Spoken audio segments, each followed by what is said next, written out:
There were allegations and counter-allegations after the horrific attacks in Sri Lanka in April. 250 had died.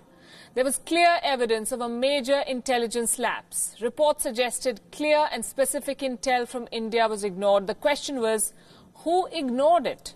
Fingers were pointed. The Prime Minister blamed the President blamed the top police chief. 2 months on, Sri Lanka has fixed accountability for the terror attacks in Colombo. And that's an example that many can follow.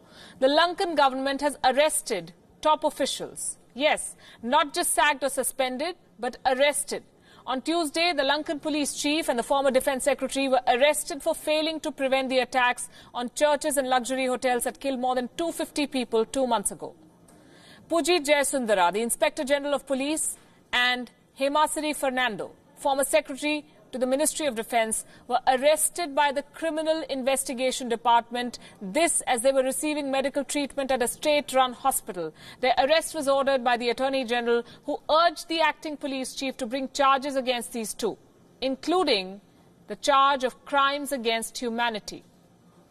Jayasundara and Fernando have both previously appeared before a parliamentary committee investigating the attacks, and they've both denied the allegations. It is very important to note here that they are the first two top-ranking officials to be arrested for allegedly failing to prevent the Easter Sunday attacks, an attack claimed by the militant group Islamic State. The failure was evident. The bombings took place despite repeated warnings from Indian intelligence that an attack was imminent, but the arrests are unprecedented.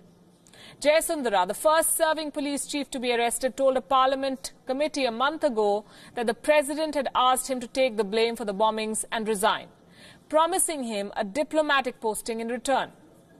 President Maithripala Sirisena has accused Fernando and Jayasundara of failing to act on the intelligence report about the bombings. But the police chief refused to quit. He was later asked to go on compulsory leave with his deputy standing in for him.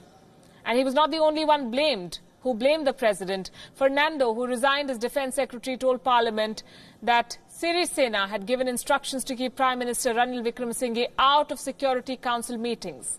Sirisena had a falling out with the Prime Minister in October. In Sri Lanka, the defense secretary reports to the president, who also heads the defense ministry.